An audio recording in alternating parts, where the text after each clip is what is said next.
Welcome to Zombie Popcorn Radio. This is Jason. This is Paul. Can I hear Paul? No, I don't think my mic's on. Hello, Paul. Where are you at? Talk to me. Hello, check.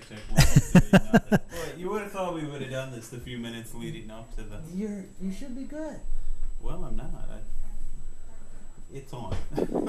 Oh, wait. Let's do that one. Okay. Yay. Yeah, there you are. Wow, there I am. And this is Paul. Hey, Paul. What's up? We're going to switch that around. Anyway, so this is Zombie Popcorn. Your newly relabeled configuration. This is Zombie Popcorn Radio. It is November 6, 2010. This is show number 52. And before we start off the show, Paul is going to model his new t-shirt. Oh, I am. Okay. I guess I should stand up. You should stand up. And, this year. I can't see myself. Wait. No, you're good. You're centered just fine. But this season, this fall season, Paul is wearing the lovely design of the black on black zombie apparel, which was donated to Zombie Popcorn from Crazy Dog T-shirts. And also, I am wearing... How shameless are we? Yeah, they're actually really good. Yeah, they're actually... and I'm wearing an I Heart Zombie T-shirt. And the reason we bring this up is because they were so nice to donate these shirts. And on top of that, we will have Zombie Popcorn T-shirts from the same company in the same material coming soon. So you can pre-order now. Just go to Zombie Popcorn Radio. And it's a really light cotton, but it's really soft. Yeah. And mine says, in case of zombie apocalypse, choose your weapon. And then has the silhouette of a shovel, axe, it's like sawed-off shotgun, machete, and chainsaw. Just the basic necessities. Yeah. And I would go for the machete. Yeah? Yeah. Awesome. The other, the gun and the chainsaw are too noisy. Yeah. And as we learned from watching The Walking Dead last week. What did we learn?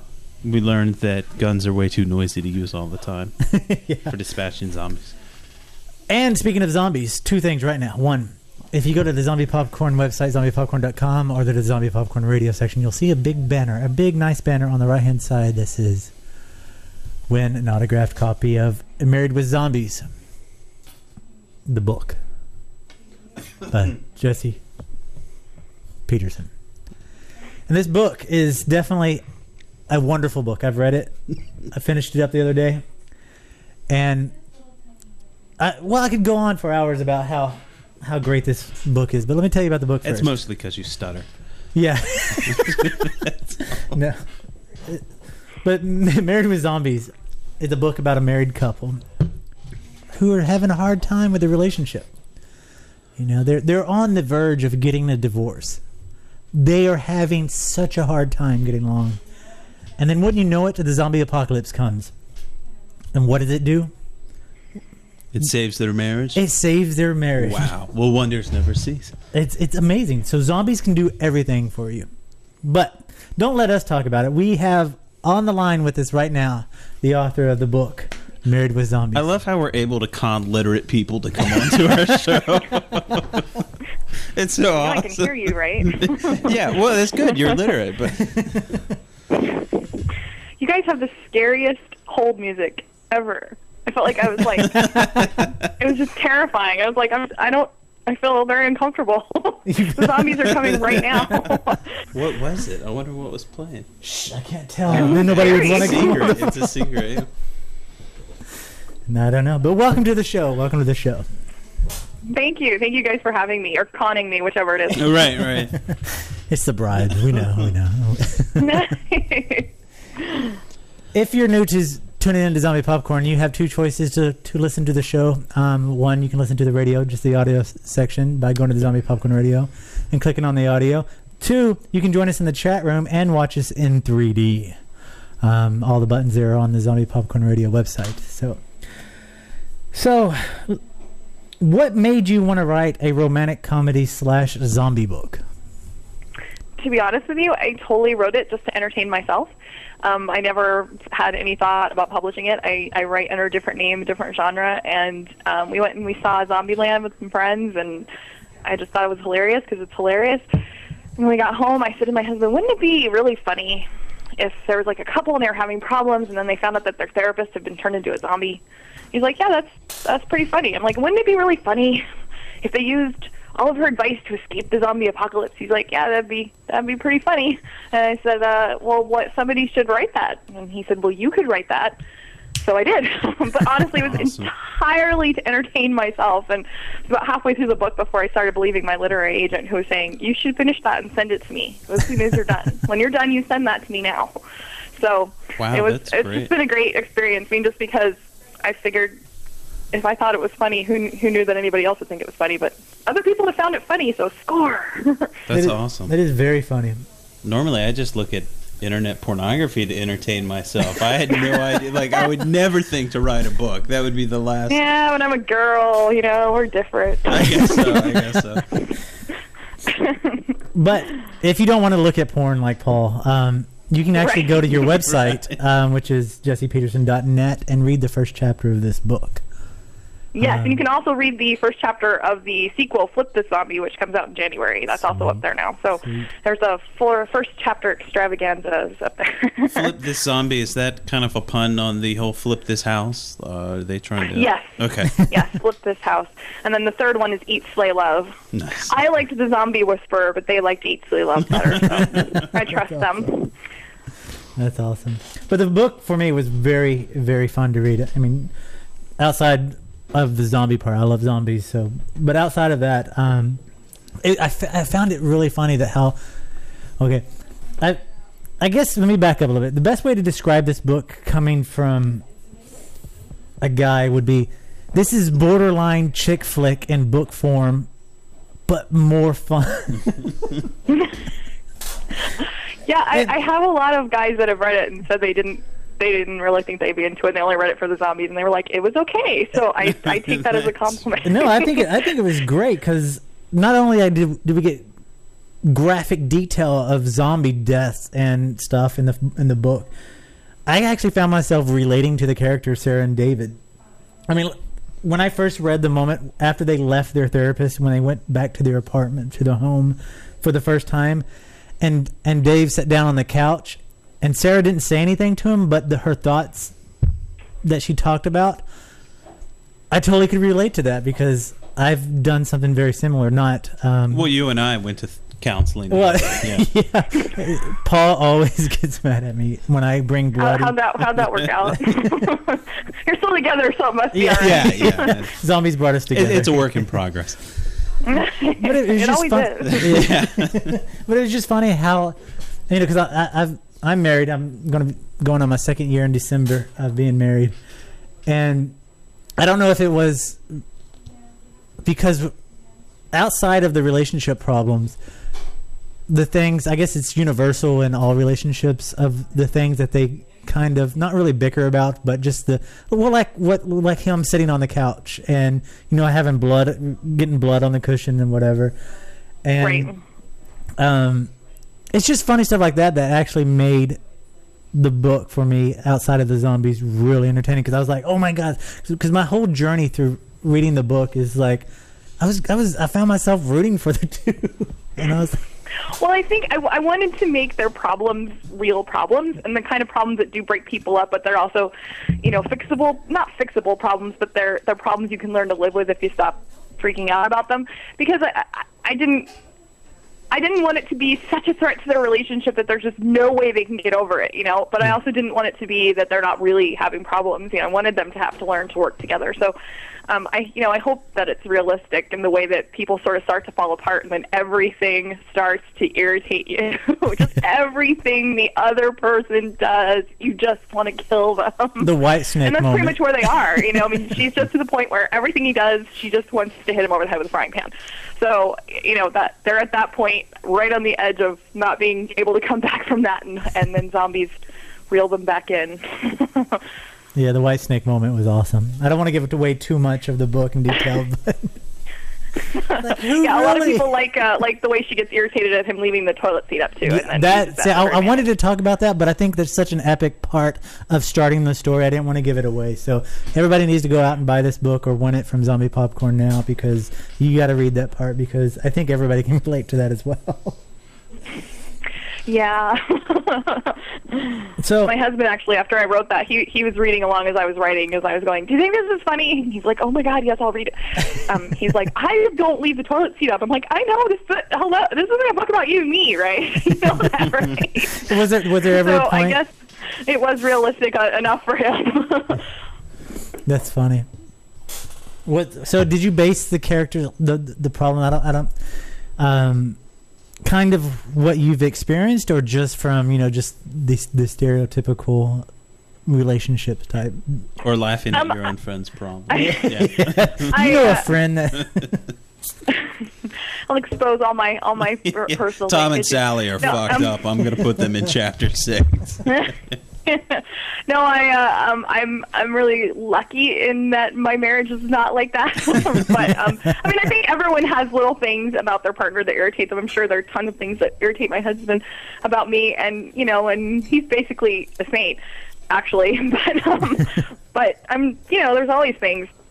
Socks left on floors, that sort of thing that occasionally you're like, really? So I think that certainly there's some reality based in it, but it's it's also stereotypical and what other couples get irritated about. And but yeah, I wanted them to be real, and I wanted them to be fun and and snarky and make social commentary and all of the fun things that I don't really get to do in my other writer's life. And so it was just so much fun to be able to let them swear all I wanted and creatively.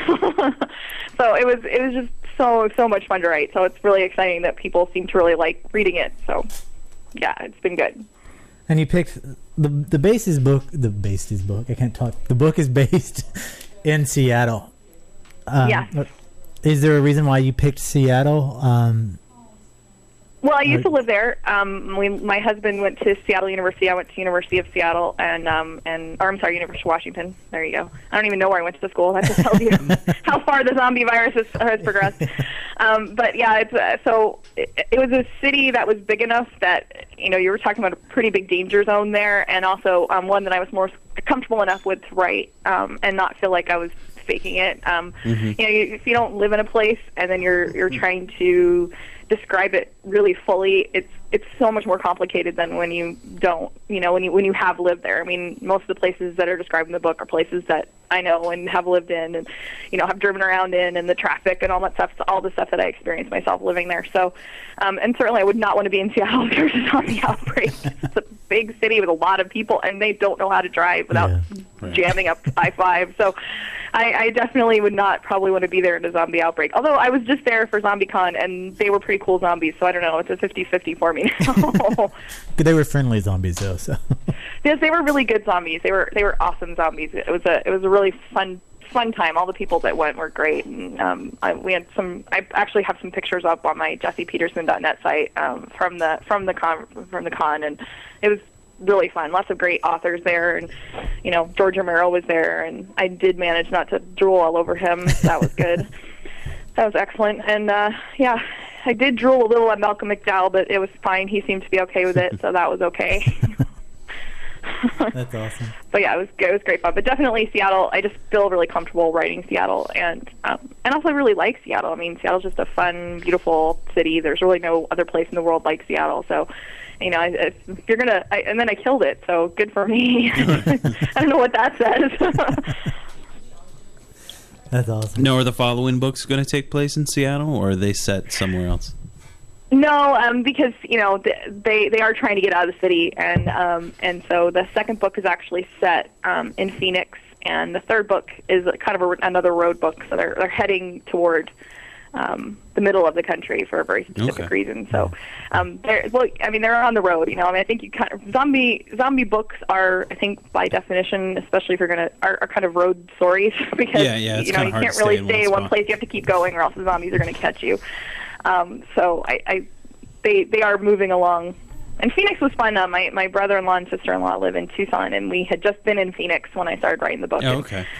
So again, I was like, hey, cool. I was just on that street. Yay! Phoenix it's warm, would be a good and I was cold city when I was writing this book. So awesome. That's awesome.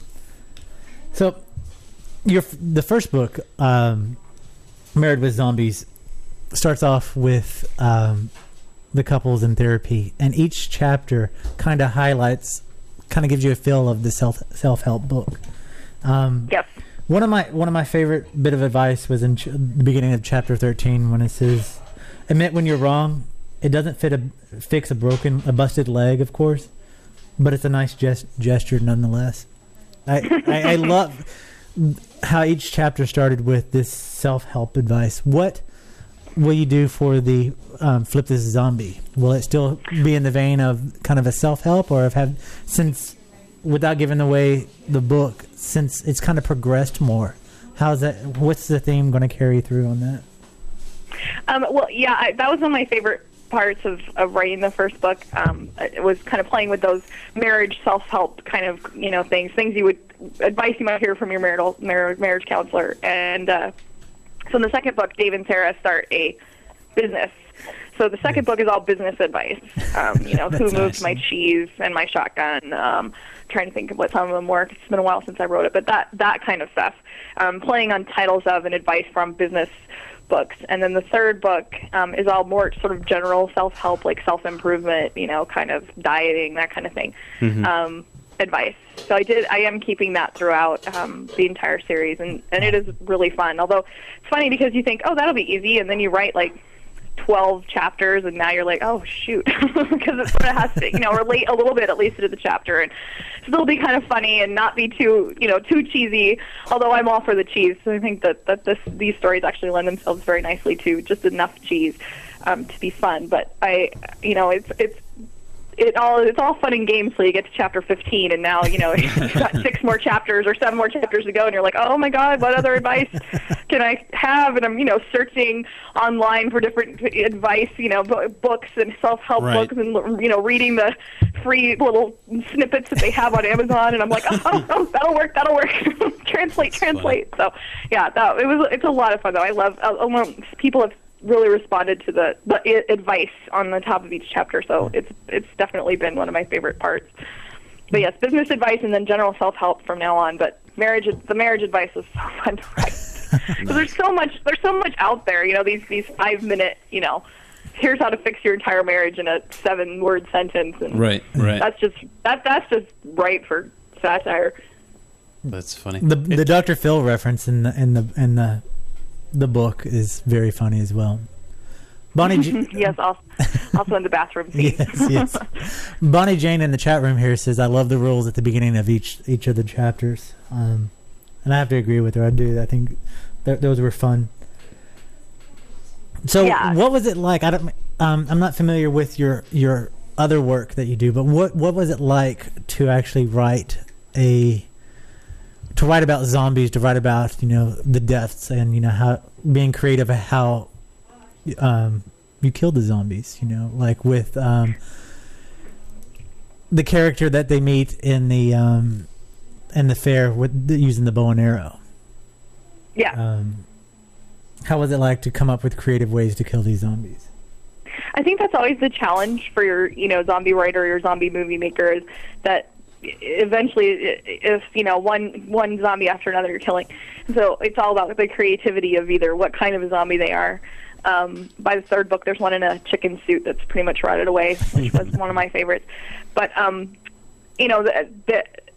you have to think of some new way to make it interesting, or else it's just the same thing over and over and over again. So that was definitely a challenge, but I think because the book is meant to be funny, that helped me because there were funny ways to kill things, like the toilet thing, or the hidden with the car, and the screaming therapy and that kind of thing. And I think that helped me. I think that when you're doing something serious like The Walking Dead, which is awesome, and I'm actually recapping it for my publisher Orbit Books on their website every Monday at orbitbooks.net. So I love it. I think it's great. I'm so excited about the next episode, but I think that they're limited in some ways because you can't make it be silly. You know what I mean? I mean, if you make it silly, then it sort of defeats the tension of it. Versus, I can just be as silly as I want. I can kill them however I want to. In fact, it's preferable to find some funny way to do it. Right. So I think, he's got a mullet. Or pointing out funny things about the different zombies. Yeah. But yeah, it's definitely a challenge. it's either make the zombies different or make the killing way you kill them different. And so that's a challenge in a continuing series for sure. Is how to keep the tension up enough that people aren't like, well, there's another zombie. Yep, they're pretty good at this. Right. Yeah, I was reading on your site, the recap on the other site, but also the different zombie movies that you said had influenced you, and of course you mentioned Shaun of the Dead and the scene where they kill the first time they're killing the zombies with the records. And they're throwing them, and they're going through, and it's like the Batman soundtrack. It's not mine. Yeah. Oh, that's so funny. And he wants to throw Sade, and he's like, "But that's listen, you broke up." Yeah, that's right. I love that. Oh God, it's so funny. Or when they go to get the what does he have, the cricket mallet or something? I mean, it's so funny, and yet it's so effective. Or when he pushes the guy's head through the jukebox. All of those things are funny, and I think you can get away with that and make your kills so much more creative in a book that's funny or a movie that's funny. Oh, I love Shaun of the Dead. I love that movie. So funny, just so funny. So outside of Shaun of the Dead, what is another favorite zombie movie? Well, Zombieland obviously was definitely a big influence, just because that was what we watched right before I started writing the book. But yeah, I actually just watched a movie called Pontypool, which is a Canadian zombie movie, and it's about a radio station, and they have a new DJ, and he's kind of a screwed up mess, and he's like a talk radio kind of guy, and this zombie outbreak happens, and they're trapped in this radio station, just hearing reports from outside. They're not allowed to go outside, and when it's very interesting. It's a very different way that they spread the virus through words. And so certain words will trigger it, and it's really, really interesting and really different. And I actually really enjoyed it a lot more than I thought I would, just because I hadn't heard a lot about it. And right now, of course, I'm all about The Walking Dead. So Walking Dead all the time, just like every big zombie fan. Right. I'm ready for the box set already. Yeah, I kept trying to go on to win the prize to get the walk on, but. Their website was so cool. Slammed. What do they call it? The Shambalon or whatever? Yeah. That was great. And so I went on the next morning, and it had already been taken off. So I'm going to be like that guy that's logging on, right? Well, I did, but I couldn't get on afterwards. I came home and too much traffic. Yeah, but I did also see on your website, and this I really liked, was your top 10 celebrities to zombify. Yes. I want to know if you could talk about that. And my favorite was Matthew McConaughey. Because he's like I'm just picturing, him playing a didgeridoo, and so just sitting out in a parking lot eating Taco Bell. Out. Yeah, that was fun. Just doing push-ups. I mean, some of them are pretty obvious. This is in the extras section of my website if people are looking for that. And I did a few top 10 lists and just for fun, and I also really liked George Lucas, who I picked for ruining all your childhood films. All my favorite childhood movies. Just stop. That's awesome. So I'm kind of a geek. It's good. Actually, at ZombieCon this weekend, I was talking to someone who was one of the organizers, and there was a Han Solo and a Luke Skywalker zombie. They were together, nice. And I said to her, Luke Skywalker's his lightsaber lights up, and she just was staring at me like, you have a lot of problems. She actually said, she goes, wow, all your geek is showing. And I'm like, well, am I not in the right place for that? Right. Conference? Anything that kind of ends in the word con. Generally, that's like a no make fun of zone. She wasn't one of my people, and as soon as I found my people, and I said the exact same thing to one of the girls from Zaxxy.com, and she was like, "Oh my God, it lights up! I have to find them. Have you seen them today?" Wow, yeah, so that's awesome. I was like, "Thank you." Yeah. So yeah, it's good. But yeah, it was fun to write up the list. Although again, you think, oh, this will be pretty easy, and then 8 of them in, you're like, oh, who else would I zombify that would be funny and not just annoying? So yeah. But yeah, those were fun to write. I did enjoy. That's cool. Gwyneth Paltrow is another good one because I find her sort of insufferable. Yeah. The macrobiotic zombie that would walk around. Yeah. It would be really cool though to see her and her Coldplay husband walking around as zombies. Walking Dead. Yeah. I can't remember his name. Chris Martin. Yeah. He would make an awesome zombie because he would be really sensitive. Yeah. You know, He's it's pretty. still We actually singing went to yellow. see them last That's- year, and he's pretty high strung on stage. So it would be interesting to see what kind of zombie he would Right, be. right. Plus, he actually has a little part in Shaun of the Dead. They're doing the zombie aid at the end. And Yeah, it's run that's by right. That's Coldplay. right. Coldplay's one I of the just got a bands, so. zombie bumper sticker for my car. I put it on a couple weeks ago. Awesome. Actually, yeah. Bonnie Jane in the chat room says that Jim Carrey would be a good one. Ooh, yes, true. Although Yeah. he's so manic. Like, what kind of? I mean, I wonder if he'd be like a draggy zombie or like a fast zombie. He'd be I a think fast he'd be a zombie. fast one, and then everybody be arguing, zombies can't run. Yeah, yeah. Their ligaments I know, would be, you know. the classic argument of the zombie awesome. faithful. Can they run or can't Yeah. they run? The Jersey Shore would be kind of cool. Aren't they already? Yeah, I mean, it's not that far. It's not much of a stretch. But, like, everything would decay except for their hair, which would be neat. And well, their it's skin. shellacked, so it's, Yeah, it's not going exactly. anywhere. Orange zombie is walking around. That's awesome. Yeah, how long would that tan last, though? I don't know. That's right. Dude, it's already leather, so it's not going to... Yeah, it's not much. They probably would actually last a lot longer. You would That's have a lot true. less rot because they're already kind of mummified, you know? Well, there's the fourth book. Made of- Yeah, maybe. Back into the wild they go and encounter the cast of Jersey Shore. No, it's too horrifying. It's not even funny anymore. Yeah. That's bordering on, like, splatterpunk. That's just gross. Yeah, that's like getting too far. It's too far. Well, getting back to your book real quick.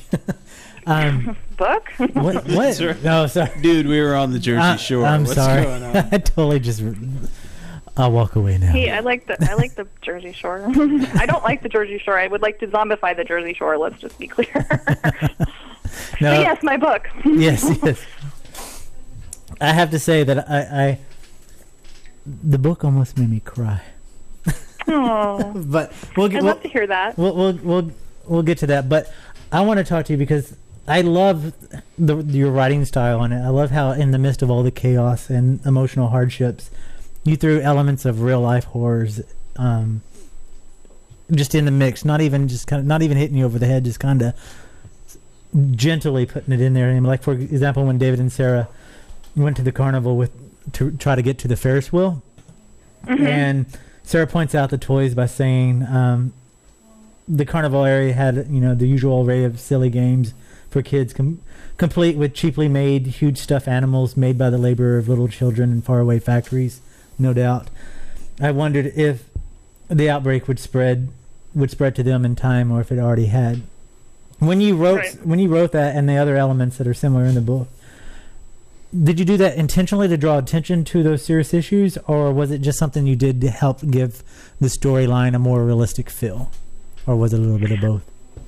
Probably a little bit of both. I mean, I think, it's weird in emergency situations what you think about. Like, that's the kind of stuff that pops into your head. You're like, I wonder if the little children, or, I mean, it's like weird because your brain is trying to kind of compute all of the things that are going on around you. I mean, if you've ever been in, I remember in 2001, early of 2001, there was an earthquake in Seattle, and that's when we lived there. And it was a 6.9. It lasted it felt like, 20 minutes.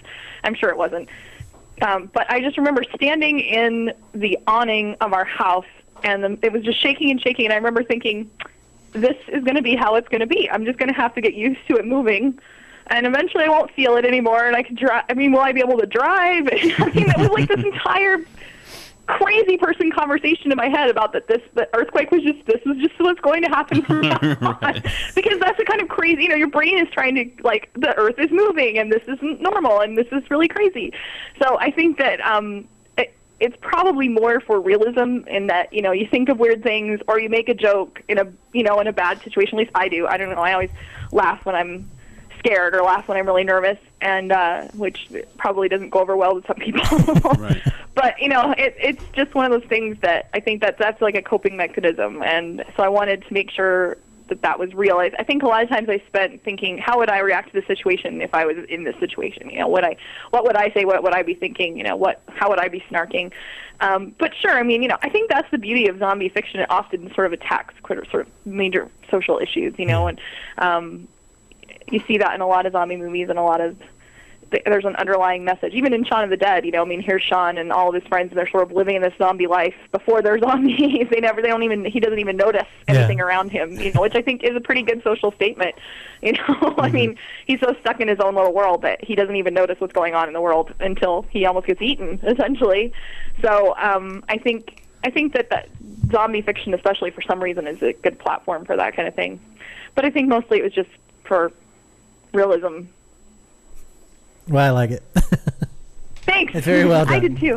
Very well done. But yes, the final scene in the book, which I won't go into detail, but dealing with the sister, was really hardcore. I don't know if it was written really well. I was like, it was. I read it at a slower pace for some reason. When I got there, I just felt really drawn in. I guess after living their life, going through all their hardships and their little bickering and bonding with them, when we reached that point, it was almost like watching a movie, where you get that little tear beaded up in the eye, but it doesn't really come out. You're like, what? No, it's not coming. Yeah, I wanted, again, for realism sake, plus there's so much buildup. Like, we're going to get to the sister and it's going to be okay. We're going to get there and it's going to be okay. We're going to get there and it's going to be okay. That's the kind of the story that they're telling themselves the whole time. And, I think you have to deal with what really will happen when you get someplace quote unquote safe, and you find out that it's not really safe. So then what happens, But yeah, I actually struggle a lot writing that because it is a funny book and what happens isn't funny, not to give away too much. Yeah. But it's also real. I think I there have to be consequences. You know what I mean? I don't really like. It isn't as effective if there aren't consequences for what's happening in the world. Yeah. If you go through and everybody's just happy-go-lucky and and it's all just silly all the time, and you don't have those other elements of reality, then I don't think it has as much power to it. So it's like we're talking around this in circles because I don't want to give away too much either to you. But yeah, it was a very human moment. I think there has to be a nice mix of sadness with funny. Yeah, in a zombie book at least. Well, it was a very human moment. I think it was very kind of not a slap in the face of reality, but a real just kind of like, let's put shit in perspective.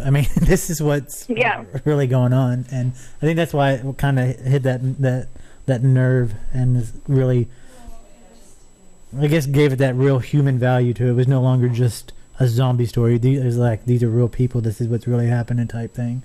But yeah. And I hope I carry that through the rest of the series. That balance of, hey, wait, this is actually happening. There behind all of the silliness there's a really bad thing happening. So hopefully that is maintained throughout the rest of the books. Because I don't know, like I said, I wrote the book to be the kind of book that I would like to read, and so I try to keep all that stuff in there. I think you did a very good job. So the toughest question that I'm going to ask you tonight is, if this book and when this book is made into a movie or a TV series, what do you want your theme song to be for the movie?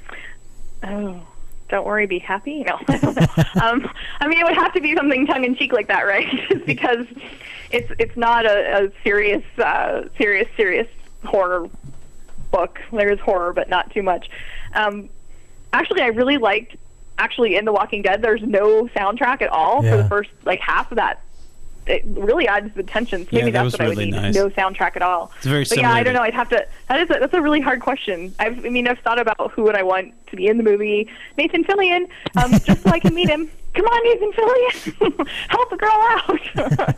Everybody tweet at Nathan Fillion and tell him that he should get on that. But, but I hadn't actually thought about a theme song. I don't know. People should have suggestions. They can tweet me. I have a suggestion, because the reason I wrote this question is because as soon as it wasn't 5 minutes after I finished the book, and I was still kind of hanging on to that.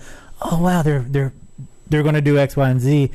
I turned on the radio, and Kenny Rogers the Gambler was on, and for some reason I was just like, these lyrics would fit. That's awesome. Wow, that would probably work. or maybe some White Snake. Maybe. Yeah, maybe some White Snake. White Snake works for everything. No, you gotta read I know, right? I'm kind of on David's side. It just doesn't get old. Bonnie, Jane in the chat room says that she could picture the movie from the moment she started reading the book. So she's looking forward to it. So let's push that. I actually that's how it sort of unfolded in my head. It was more like a movie, which isn't normally the way that I write, so that was kind of fun. Certainly it's something that we're working on. My literary agent is still working on that, and we've got fingers crossed. It would certainly be very cool. It doesn't happen really very often, for books. It's a pretty big long shot, but I certainly wouldn't say no if somebody said, "Hey, we'd like to make your book into a movie." Yes, that would be fine. Thank you. well, I'm not going to toot anybody's horn or anything, but if it does get to the movie, Paul does music soundtracks for movies, and then I make a good zombie. You can all have Shambhalon roles. Yeah. I'll keep that in mind. It's really just alcoholism. That's fun. Well, it would be very cool. I would totally go for that. So Nathan Fillion. You mentioned writing under different names. What are some of the other names and other? Well, I write historical romance, actually, as Jenna Petersen. That's what I've written mostly under, and I've written 15 books under that name. So I've been around a little while under that name, and it's totally, absolutely different in so many ways, except that I think just good writing, writing a book is writing a book, and building a character and making them relatable and making them likable and making the audience care about what happens to them, whether you're being funny or whether you're not, is definitely... That's all the same, it's all the same parts, just putting them in differently. So I've definitely really like writing both, but it's such a different experience with the fantasy, science fiction, horror, depending on which story you go into or and the romance people. I mean, there is actually a lot of crossover from the romance people to the science fiction fantasy element to the Married with Zombies, and I think maybe because there is actually a really strong thread of kind of a romantic thread, even though I wouldn't call it a romance. Will Sarah and David get back together? Will they work it out? Will they be able to figure out a way to be together? I think that's just as appealing as any other storyline that I've built in that genre. So it's been totally different. But and I don't expect a lot of the sci-fi people to cross the other way, although they are good books, I think. But it's very interesting to me, because like on my Facebook, I have a Facebook account for Jesse Petersen. That's like my fan account, because I am actually a real person too. That's a whole different Facebook account. But it's really interesting because people will start to debate. Well, what about this? And have you thought about this? And they'll share. And they're definitely much more involved than the romance people are. They just I think because of the world creating, maybe. We're much more geeky here in the sci-fi fantasy, and I mean that in the best way possible, because I'm such a proud geek. But I think we get more involved. We're the people that raise our hand at Star Trek panels and say, in episode 643, when you had the blaster, you had called it a laser, but then you called it, that's the kind of stuff we think about at night for some reason. And I do it too.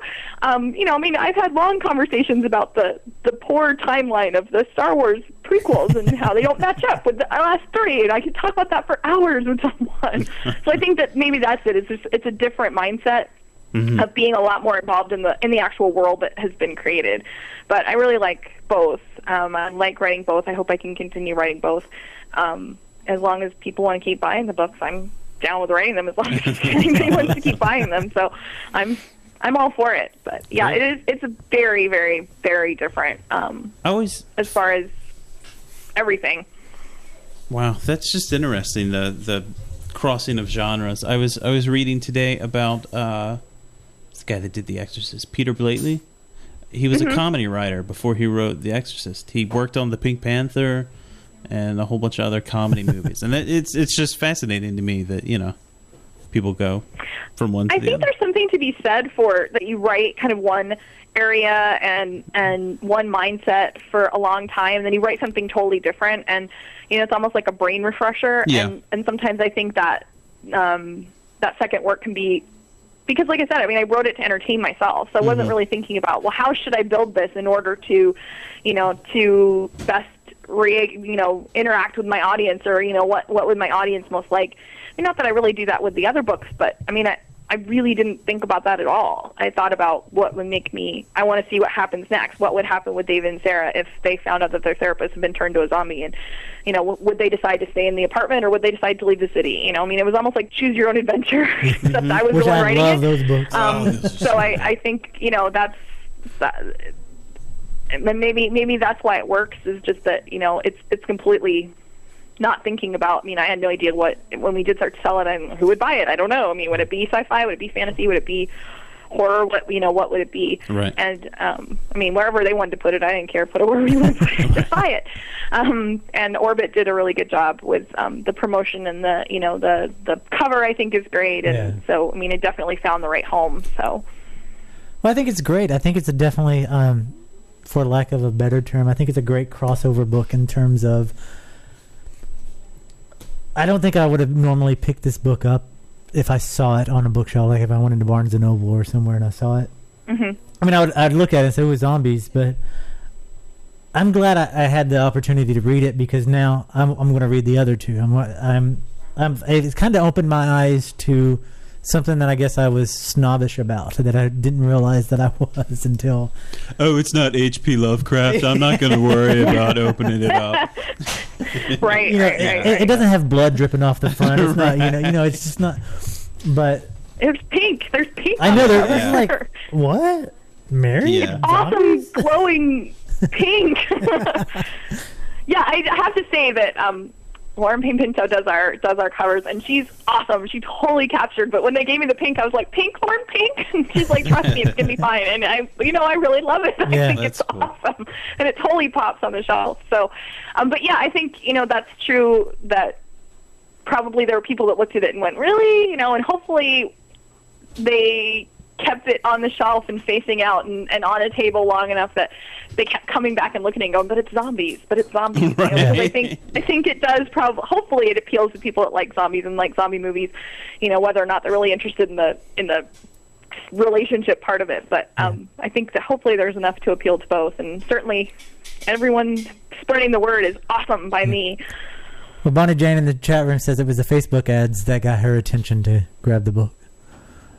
Yes, and that was all done by Orbit. Orbit was awesome. They put out the Facebook ads. They made the quiz. If you haven't taken the quiz, how long would your relationship last in a zombie apocalypse? I did, and I gotta say, good. I thought I would do a lot better. I was a little upset. I was like, "What are you talking about?" How long did you last? Were you a few weeks? Or a few weeks. Die? I was like, "Yeah, this is it." Come on. Well, it was funny because I took it when they first help. posted it. I beta tested it, and I got You Would Survive the Zombie Apocalypse. I was all very proud of myself.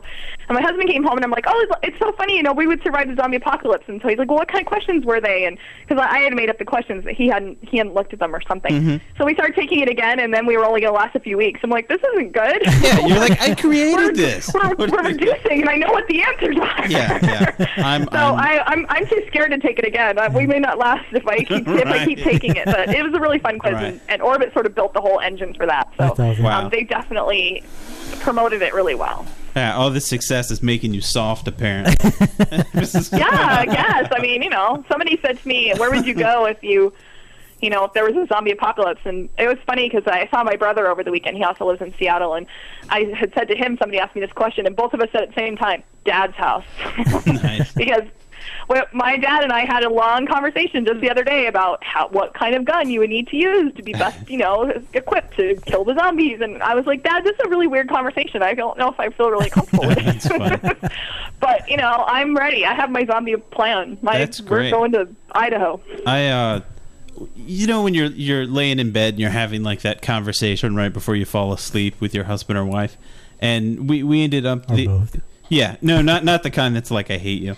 The normal kind that's like, we started talking about where would you go, because we had just watched the Walking Dead last Sunday, and she's like, "Ooh, we'd go to my parents' house." I'm like, "You can't go to your parents' house. They live in a townhouse, and it's on a slab. It's not raised at all. We'd go to my parents' house because they have a crawl space, and all we'd have to do is block and lock out the exit on the crawl space. But then you got to remember about the ventilation, and I kept going on and on and on, and that if you had access to a crawl space that was in your floor, you could, if zombies got in, you could use it as an escape route. And then I could, my neighbors have these trees that would be good for sniper. And so, yeah, I was very upset that I only lasted a couple of weeks. I'm going to have to take the quiz again. Well, Eric in the chat room says he only lasted a few weeks as well. But Bonnie Jane says Idaho. What about Alaska? Zombies will still freeze, right? Well, according to Max Brooks, they would. Yeah. So I'm inclined to believe Max. He seems to know what he's talking about. But Idaho's pretty cold too in the winter, so I think we'd be all right. Mm-hmm. And Alaska is a long way to go. That is a lot of miles to cover before you road trip, stop. Though. Yeah. It is. That's a road trip for serious. Not kidding around. That's a road trip. Yeah. Especially from Illinois, where I live. That's a pretty long road trip. Awesome. That is awesome. So, although maybe not from Seattle. It wouldn't be as bad. Right. So I just have to move back there and be ready for the zombie apocalypse. There you go. You'll have everything already planned out. I'm set. I'm good. Awesome. So, if you haven't already, please go to jessepetersen.net and check out our website. Get our book. If you want to enter the contest to win a personalized autographed book, then head over to Zombie Popcorn and click on the banner to enter the contest. The deadline is tomorrow. Tomorrow's the last day, so you better enter now. And as well, you can buy the book at it pretty much anywhere books are sold. Good books are sold. Yes. You can get it from... Good book. They always say that. I've always wanted to say that. That's awesome. I mean, I don't know. I just always wanted anywhere fine books are sold. Yes. Yeah, I've never really figured out what that means. Right. As opposed to the crappy bookstore. I want to go to the crappy bookstore. I'm curious. I know the crappy bookstore probably has some interesting stuff. It's probably the college bookstore. It could be. Yeah, maybe. That's crazy. So, your next book, Flip This Zombie, comes out in January 2011. Yes, it's just a couple months away now. And I don't know how that happened. That's pretty crazy. It just crept up on you? Yeah, all of a sudden it's November, and we're almost halfway through, and I'm like, what the hell? How did this happen? But yes, it's just it's January 1st, although I think it'll be in stores probably either a couple days before or a couple days after because of the holidays. Mm-hmm. But yes, it should be available and shipping from all fine online retail outlets and in stores right around there. So, awesome. What's this zombie? So get Married with Zombie for your Christmas gift, and then a pre-order Flip This Zombie for the New Year's gift. So everybody do that. Yes, I like that. Let's do that. Everybody, do it. So when do you expect your third book to come out? Are you? It's scheduled for June. I just turned it in. I had a couple little revision tweaks for my editor to work on, and it's done and in the hopper and scheduled, I believe, for June 1st of 2011. Awesome. So that's all perfect time together for the Dads and Grads sale. There it is. That, you see everywhere. Dads and Grads, get yourself a zombie book. That's awesome. You should do it. Yeah. Anything you want to talk about?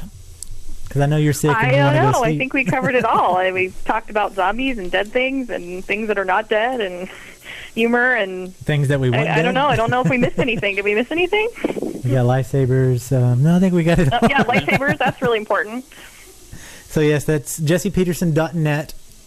Check out her website. She has the first chapter of Married with Zombies that you can read, and the first chapter for her upcoming book, Flip This Zombie. After you read that, go buy the book. Go to zombiepopcorn.com, enter the contest, get your personalized autographed book now. Well, I want to thank you so much for taking time and talking to us. I know you were feeling a little under the weather, got the zombie virus in you. Yeah, ZombieCon gave me the zombie virus. So we'll let you go take a nap or something. Go rest my brain. Do it. Well, thank you very much for coming on the show. Thank you guys for having me so much. Thank it was fun. Love to do this again. Anytime. Just let us know. All right. All right. Have a good night. Have a good night. Bye. Bye. Awesome. Yeah, so everybody should go check out that book. Go pick it up. It's actually a really good book. I mean, I didn't think I would ever like a romance book, but it's not really. I mean, that's the way it's built.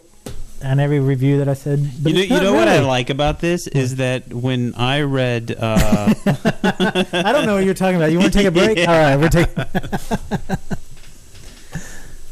What were you saying? I'm sorry. When I read the first book with Gail Carringer. Yeah, you didn't actually read it though. Yeah, no. When I had it read to me through Audible. I got a lot of flack for digging a book that had romance in it. And here you are talking about solitary tears building up. That's awesome. We are both so unmanly. We lost all of our listeners on it. They're like, what?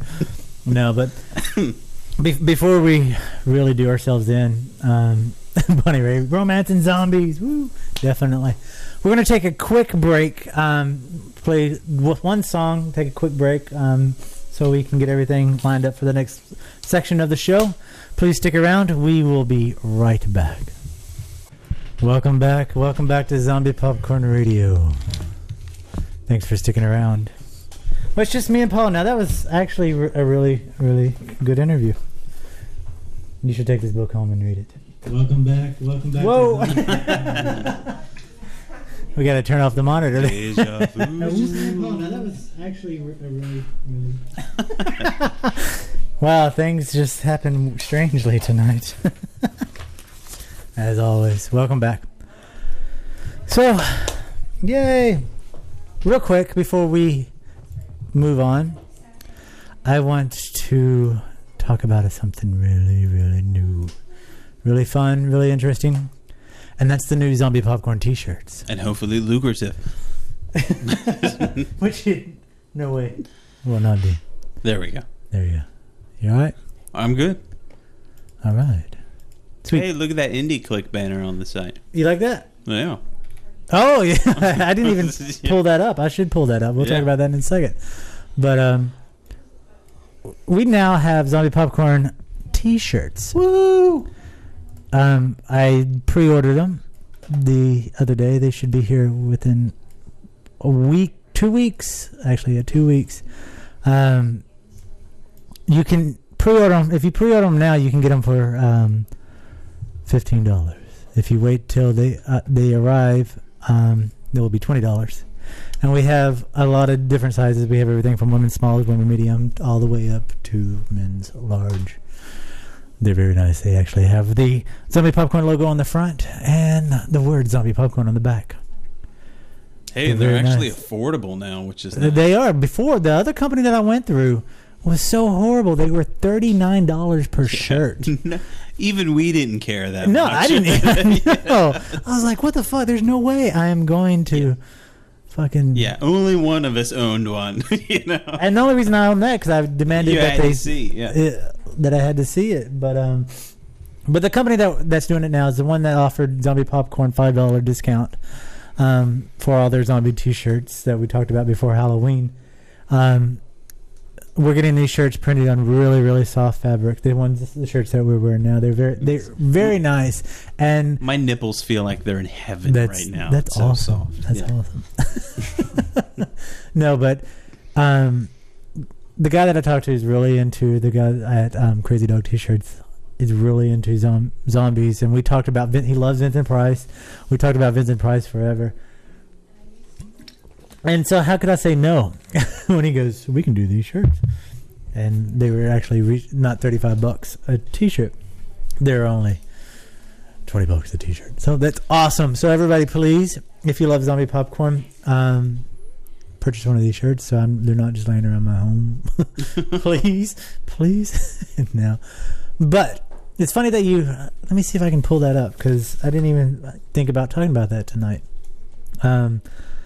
The Best of Indie Click is a newsletter. Hold on, let me pull it up. That came out. Indie Click is a group that does ads, horror movie ads that you see on Zombie Popcorn. They are the company who put that together for us. But they did a newsletter where they actually featured Zombie Popcorn. along with Bloody Disgusting. Let me pull this up.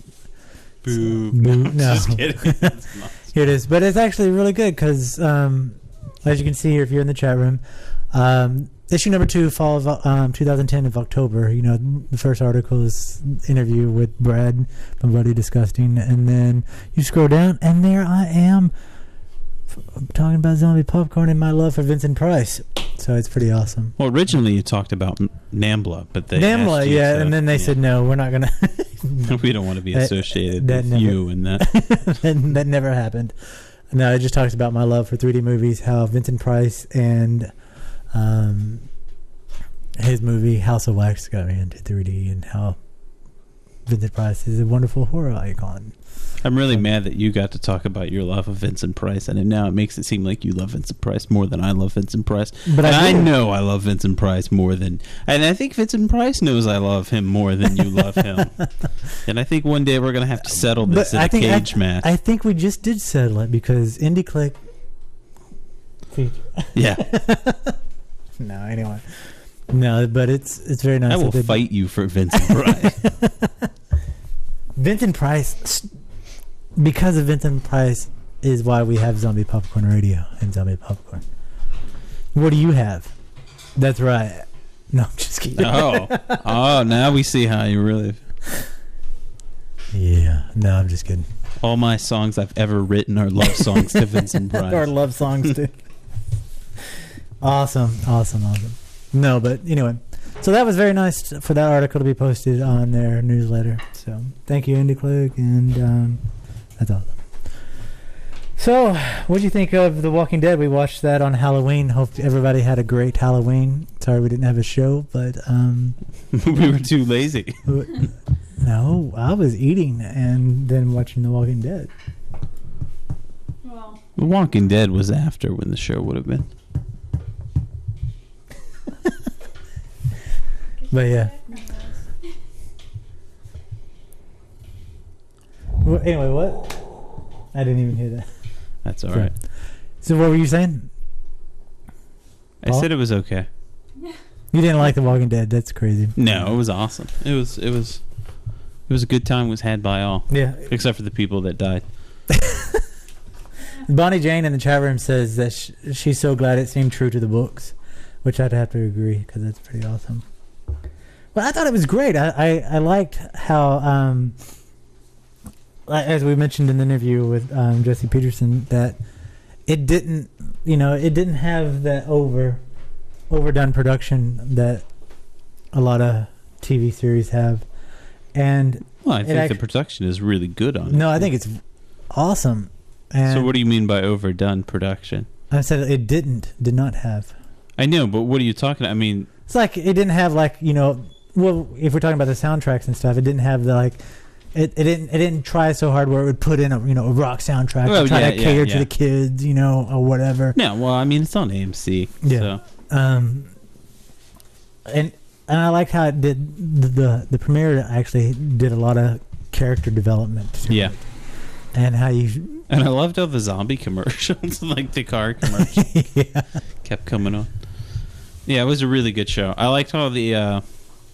I mean, it's kind of like with any zombie movie. Part of the fun of watching it, if it's one that has a decent budget, is one where they can do these massive scenes where everything is empty. Yeah. And you see a guy going through an empty city or empty streets. It always looks nice. Well, all you have to do is go downtown Norfolk after 5 o'clock. Yeah, and- pretty much. But yeah, it's really good. Bonnie Jane in the chat room says that she actually thought that they had missed part of it by the way the opening sequence went, and they had to check their TV program because it didn't start because we showed on Zombie Popcorn what they claimed to be the opening sequence, which was the car racing down the street and them doing the shootout, and then him waking up in the hospital and coming out. But that's not the way it started on the premiere. Paul is just not very talkative now. No. I'm good. I'm just... I'm not really following what you're talking about with the opening sequence. Well, the videos that we showed, the bootleg sequence that we showed on Zombie Popcorn, the video was because they showed it at Comic-Con, and the footage that they showed started off with a car racing down the street, and then the shootout where they blow out the tires and stuff. That was the opening. That's what they said during Comic-Con during the bootleg video was the very first. Yeah, but they probably just recut it. Yeah, I mean, well, they did the same thing they did with Piranha 3D. They just only showed. Yeah, I mean, they're never going to show you what they're really going to show you. Yeah, if that makes any sense. They're not going to show you what they're going to show you. Man, this amp has just worn off all of a sudden. I don't know what happened. We've lost Paw. Nah. All right. But it was a good movie. I mean, it was a good show. So moving on. Did you know the director that did the Hot Tub Time Machine is set to direct the Toxic Avenger remake? Wow. Before we talk about that, I finally watched the Hot Tub Time Machine. Yeah. Beautiful. It's the only word ridiculous that can describe it. Freaking beautiful. Was it awesome? Yeah. So I haven't seen it yet. They had the guy that was the douchebag in The Karate Kid, the blonde-haired guy that's like his nemesis, was in it, which was just awesome. So I haven't seen it yet. Yeah, it was really good. So you're saying it's totally worth seeing? Yes. Wow. Even though I talked to someone at work and they were like, "That was awful." Like, well, of course it was awful. It had John Cusack. Was he in the rain? No, he wasn't ever in the rain. Eric says it was better than Citizen Kane. It was better than Citizen Kane. It's kind of like a mix of Citizen Kane meets I don't know, Casablanca, Maltese Falcon, some shit like that. It was really good. Yeah. Yeah. Awesome. Well, the director is doing the remake. It's a love story. You're not gonna cry, man. Yeah. It was beautiful. Yeah. Awesome. It's like Gary Coleman's forearm. I won't go into that. But it's an awesome scene. Anyway. Yeah. So anyway, the director of that movie is set to direct the remake of Toxic Avenger, which I'm really puzzled by the remake idea. Cause, I mean, Toxic Avenger is a good movie for what it is. Which is an awful movie. So for being an awful movie, it's a pretty good movie. It's not an awful movie. Dude, that's an awful movie. I mean, it's an okay, fun movie to watch once. No, it's horrible. But, I mean... But that movie... I went back on FearNet, and it was on, and I watched, like... They'll do a thing like the Toxic Avenger in 66.6 seconds, and you can watch the whole movie cut down into like a montage. Yeah. And I wanted to stop it like 45 seconds through. I was like, this is fucking awful. What is this? Eric says the first one is the only one watchable, which is really bad. That's But they're doing a remake, so which means it's going to have an actual budget. Maybe, so. I don't know, but that's what I'm torn with it, because what made Toxic Avenger good for me is because you see it when you were young, and you were introduced to the first time of the head stomp being squashed, the melon full of, and it was awesome. Well, I mean, it's kind of a cult classic because it's so it's done on such a budget and it's so bad, but in a fun way. It's kind of a weird. I think the only thing that would be worse is if they remade like Class of Nukem High 2. Well, funny that you meant. No, I'm just kidding. No, but yeah. Speaking of another remake of a horrible movie, is you remember the movie Children Shouldn't Play with Dead Things? I've never seen it. I've always wondered if I should see it. I have it. Not, yeah. Actually, it's on VHS, I think. I don't know if I have it on VHS, but no, I think I actually have it on DVD now. If I'll look at it after the show. No, you can borrow it. But yeah, they're doing a remake on that, which I'm not a fan of the original. It was really boring. Really. Yeah. So it can only get better. That's all I'm saying. Right. Maybe they'll do a double feature of the original and this one. No, of Toxic Avenger. Oh, yeah. Well, the Children Shouldn't Play with Dead Things start shooting in 2011. Oh, okay. Around January 1st date or whatever. It'd be great if someone would do a remake of The Howling. Funny, you should I say such things? Huh. Because and that's such an awesome movie already. That should be left alone. Well, although I gotta say, actually, you could make it better, but it's a good movie. But the original Howling was awesome. Yeah, but werewolf movies are one of the few that can always get remade, just because you can always do really cool werewolf transformations, unless you're doing American Werewolf in Paris or something like that, or the House of the Wolfman. Well, they didn't have a transformation. That had a kick-ass looking wolf in it, though. But they are doing what they're calling the reboot of the Howling called Reborn. I love because they always come up with new terms like this is the re-envisioning, this is the reboot. There's a bunch of like douchebags in suits sitting around a big long table coming up with hip words to sound cooler than remake. Well, I think the reboot is actually... Our focus groups have shown that reboot would be more something. Well, I think they like the term the reboot because that's pretty much what they're giving us when we go see it. We get a shitty version of a good movie and they boot us in the ass. Because it sucks. I mean, you don't know what I'm talking about. I do. I didn't want to say anything to make it awkward. Damn you, Paul. Oh, I know. On the eve of his high school graduation, unremarkable Will Kidman finally bonds with the girl he has long yearned for, reclusive Elena Winter. But he also discovers a dark secret from his past, that he's about to become a werewolf. Now, in an effort to fight destiny and save their love as well as their lives, they must battle not only Will's growing bloodlust, but an army of fearsome beasts bent on killing them, and then us all. I don't remember that being the movie at all. Because that's why it's a reboot. Yeah, so apparently a reboot means we just want to use the franchise name. Because... Yeah, I mean, like, okay, so I guess I was wrong. This isn't a remake. This is the Howling Reborn. This is like a prequel or just some shit associated with the Howling. It has werewolves and franchise. They're like, well, how can we do?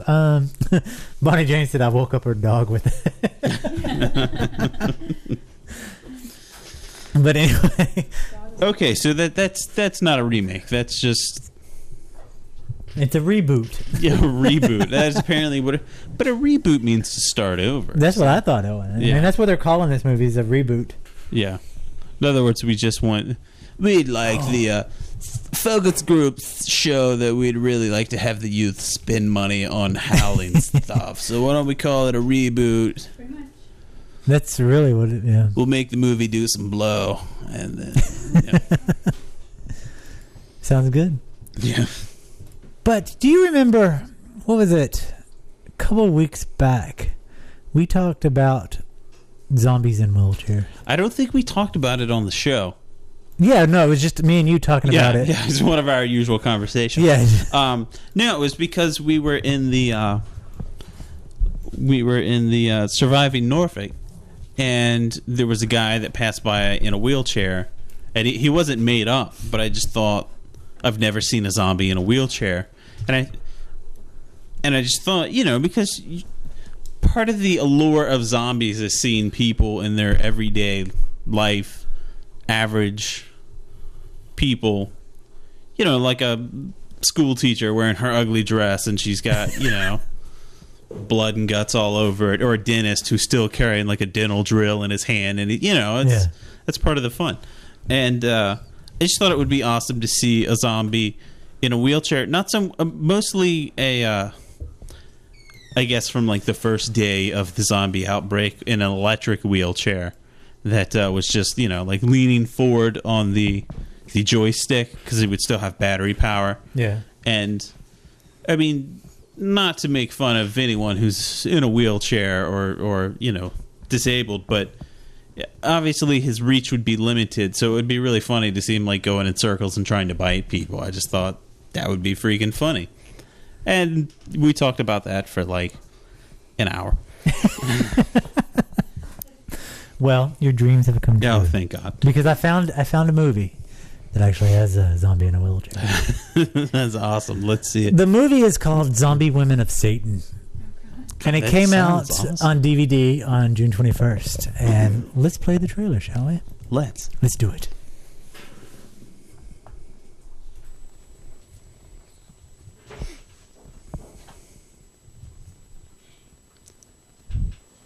I'm still mic'd.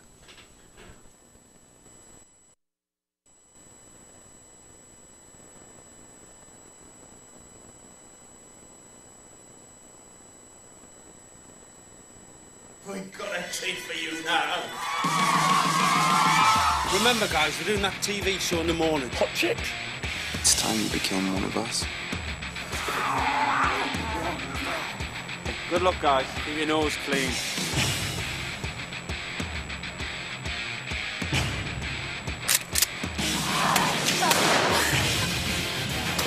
Oh,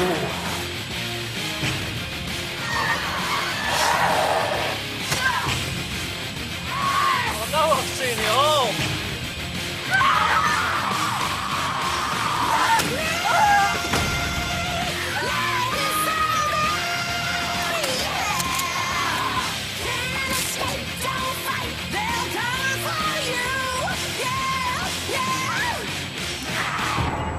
You're not coming in until you stop being a zombie.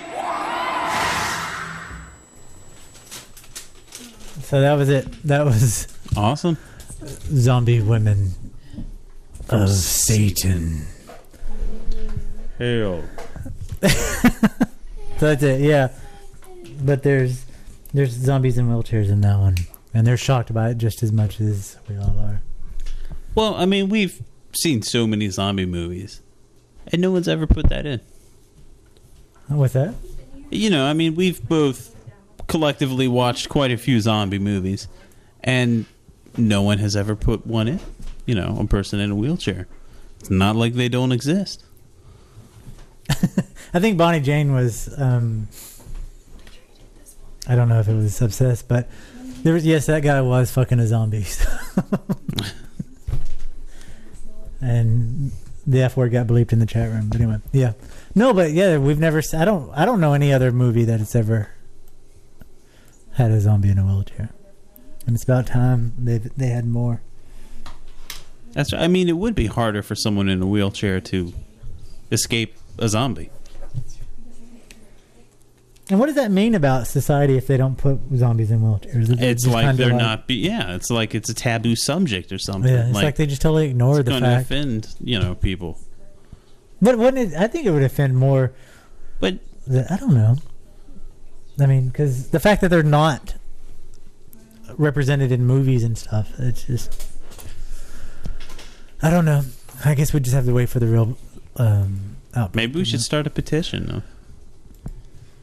Let's do it. Zombie Popcorn starts a petition of show more diversity in zombie movies. Yeah. Bonnie Jane says World War Z has a guy who survived, and he was in a wheelchair. So I think she just called you out saying that. But he survived. He wasn't a zombie.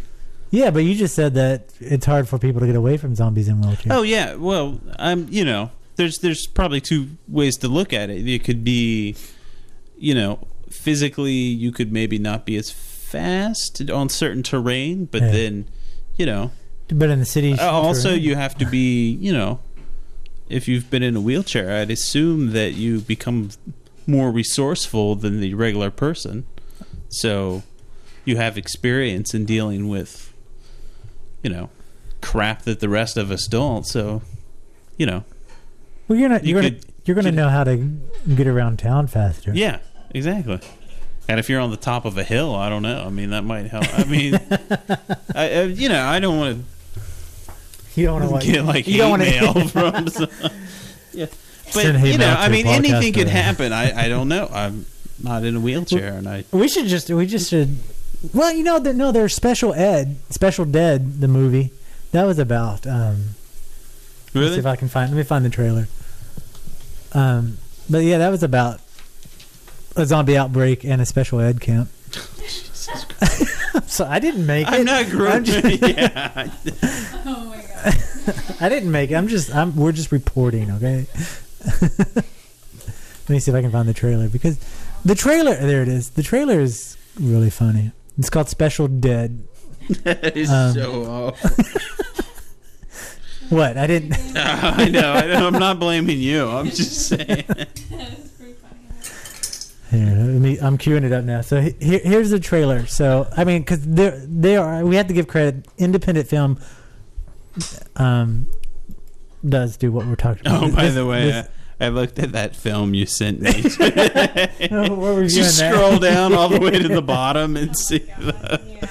No, I haven't done that yet. But anyway, we'll talk about it. But anyway, here's Special Dead, the trailer.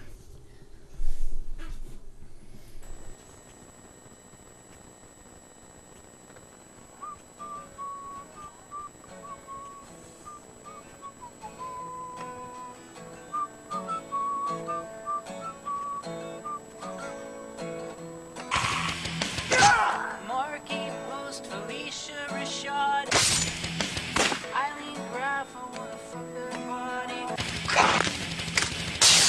All these ladies are from the 80s. They make me burn. Joanna Kern, we could take turns. Holy shit, did I just admit that I wanna take it from behind?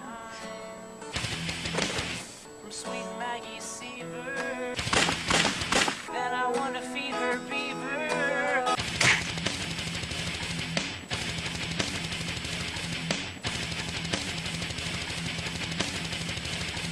Oh, well, it doesn't matter what I say.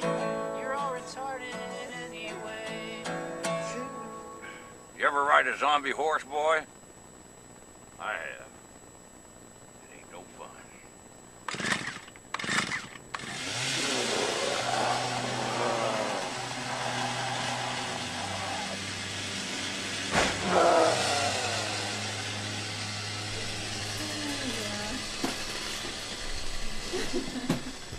Sometimes heroes Jesus ride the short bus.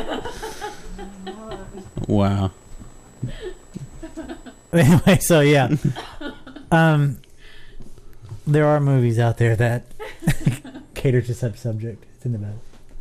Wow. That's like the first time I found out there was. Wow, that's such a niche market. That's just so random and. We don't have anybody in the chat room anymore. Yeah. Where did all of our listeners go? Yeah. I'm just kidding. Ooh, no. No, it's crazy. So yeah, so I guess there are movies, but whatever. Anyway, moving on. Silent Hill, the movie and the game. That was a good movie. Yeah, they're coming out with a sequel to the movie, and it's going to be in 3D, which I'm very excited about. Good, because the first one was. Well, apparently I liked it. I just said it was a very good movie, so I would like to see said sequel. Okay. Yeah. Next on the list. I don't know. No, I was reading what Bonnie said. She said that she's here and Eric disappeared again. He pokes Eric, so but yeah. Awesome. But no, I think the Silent Hill games are really fun because they're really spooky and yeah. I never played the game. Yeah. Miley got me one of the Silent Hills for my PSP for Christmas, wasn't it? Mm-hmm. Can't remember if it was Christmas or I think it was Christmas. Which is a really fun game, and the movies itself are really fun because they're just really bizarre and creepy. So I'm very excited about seeing it in 3D because it won't be like the Resident Evil movie that was in 3D, which was the next one 3D movie. This one actually will the have 3D part was excellent. Yeah. Yeah, no, that's what I'm talking about. Yeah. You know, anytime I say that it's a good 3D movie, it's just right. of the 3D. Which I haven't seen Saw 3D yet, and I want to go see it. Which I've never seen. I kind of do. I just don't want to pay for it. Yeah. Well, we've talked many times before. I'm not a fan of the Saw series, yeah. but They're all I hear that the 3D is fairly decent with it. Really? Yeah. That's cool. So we're very excited. I want to see that. I don't know. But did you hear that MGM is filing for bankruptcy? Yeah, I heard that. Really? Yeah. Yeah, it's crazy. They are actually... Where have you been? Yeah, really. They were $4 million in debt. So they filed, Stop paying actors so much freaking money. quit being what? Quit paying all the actors so much damn money. But so they filed for bankruptcy, and they are set to merge with Spyglass Entertainment, because they're trying to recover from $4 billion debt. Wow. So currently, right now, as it stands, MGM is now 95% owned by J.P. Morgan and 5% by Spyglass Entertainment. Which means, hopefully, this means that it sucks that one of the oldest film studios is going through such hard times, but I'm saying that there's going to be a massive sale on movies coming up soon. Right. So everybody should check out. It's like when Blockbuster goes out of business and you're like, oh, sweet. Yes. And you run into the horror and sci-fi section and go through everything. Jen and I went through a spell with like 2 weeks where like 3 movie stores where we went out of business. And it always sucks though when you go up to the register to pay for them because you're like, this is awesome. And the person's just like, yeah, it's fucking great. He's like, this is my business. Yeah. Like, I won't have a job anymore. Yeah, whatever. I mean, if it's a normal work or minimum wage, they don't care. They're like, fuck, I'm glad I don't have to work here anymore. Yeah. But yeah, so if MGM does it right, their movies, and hopefully by Bonnie Jane's suggestion, there'll be dollar DVDs coming out. No, there won't. They'll just sell the rights of their movies to a different movie house. Probably. Well, that's what they did. Spyglass now owns 5% of MGM. 95% is owned by J.P. Morgan right now. So, aren't they the people who rate the cars? No, it's JD Power. Oh, JD. No. I'm not sure who JP Morgan is. I think they're a giant bank. Yeah, that's something like that. Some lending place or some shit. Yeah. How exciting. No, but hopefully there'll be cheap DVD sales going on. Yeah. I'm just saying. I don't see it happening, but we can hope. I mean, I think I've overpaid for MGM movies at the theater many of times. That's right. But yeah, so anyway, so that is a sad moment for MGM. I guess good thing for Spyglass if they can regain the 95% from the banks. But speaking of movie theaters, did you hear that they're trying to set up movie theaters to monitor the reactions of the viewers?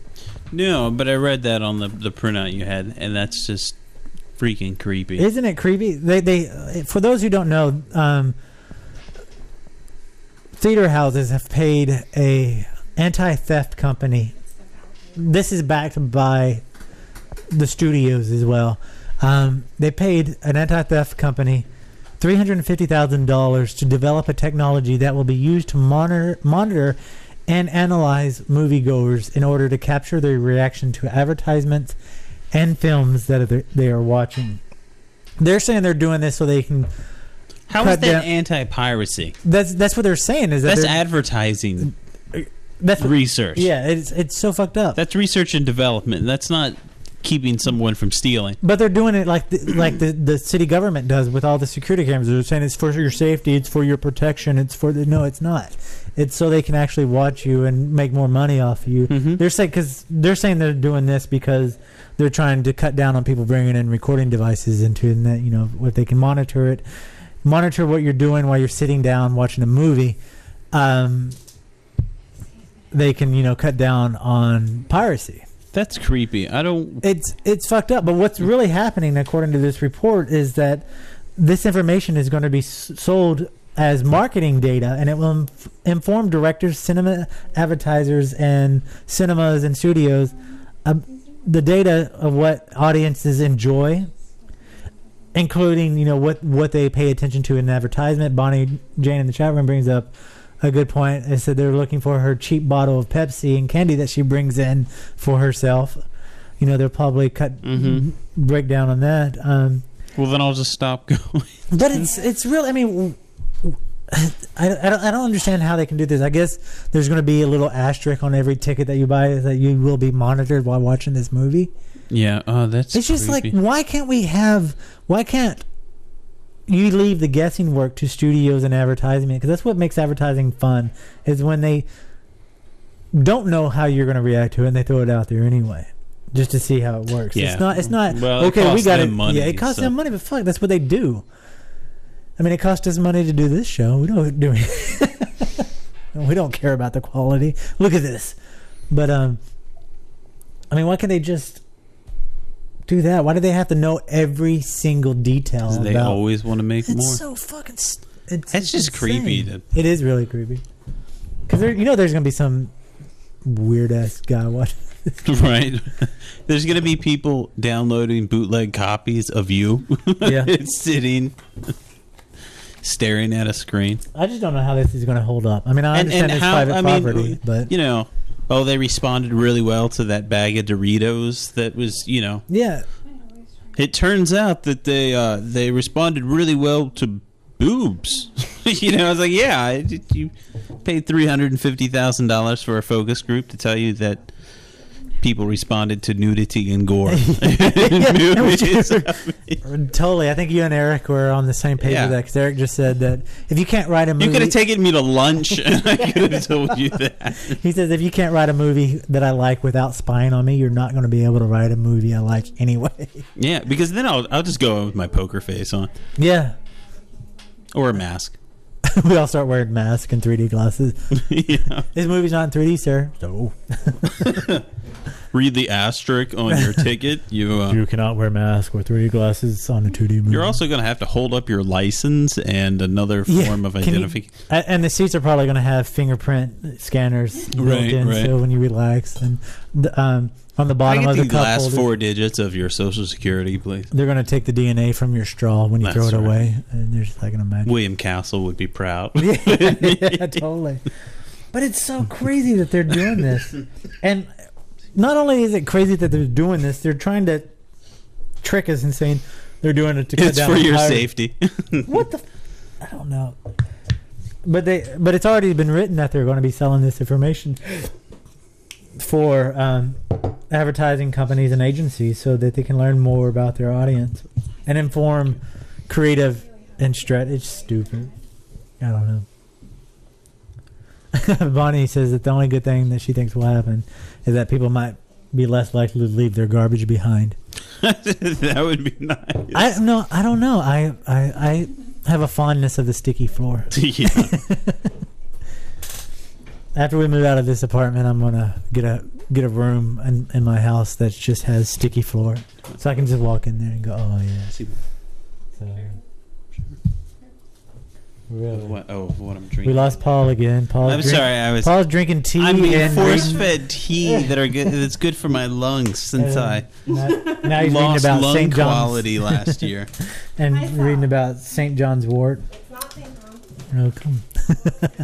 Anyway, so I'll continue the show without Paul. Okay. Would you I'm like to reading read about Hyssop. Would you like to read to the class? Hyssop, prescribed by Hippocrates for some word that begins with a P, with rue. Keep going. It's for asthma and phlegm. I don't have any phlegm, but I might Not be yet. developing asthma. Yeah. Ever since I got pneumonia last year, I thought that was swine flu. It was swine flu, but then it turned into pneumonia. And pneumonia is what almost killed me, not the swine flu. Yep. Which we're approaching the 1-year date. Oh, really? It's the anniversary date for the swine coming flu. up around Thanksgiving. Really? Yeah, that's awesome. I remember we used to come see you in the hospital. I don't. I know. Because if we go back to the old zombie popcorn shows, remember the moments where we told stories of Paul laying in bed, and we would talk to him. He would stop talking, and then good 15, 20 minutes later, he would finish his sentence. Actually, it's not too far from the them? shows we do tonight. Yeah. So that's where we get our training. Paul just gets Yeah. sick and goes in the emergency room, and then we're like, okay, practice this. That's what happens. So that's why zombies in wheelchairs would be cool. Because you're expecting to be in one day. No, I was finishing the sentence from 15 minutes. No. Keep up. Come on. No. I can't listen to you. I know. I don't blame you. We don't even listen. Ever. But anyway, so there's a movie coming out from the director of the guy who made Night of the Hell Hamsters. Yeah, the movie Night of the Hell Hamsters. Never heard. Okay, we got to take a pause from this story and play the trailer for Night of the Hell Hamsters because, well, this is not the trailer. This is going to be the first couple of minutes of the movie. So enjoy.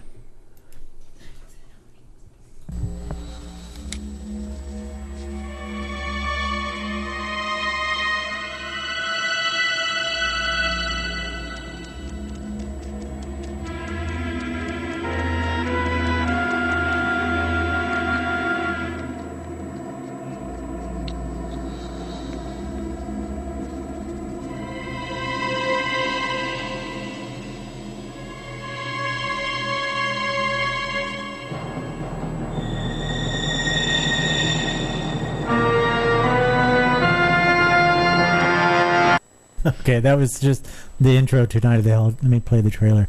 And the funny thing is, the women in the house are just laughing at the hamsters.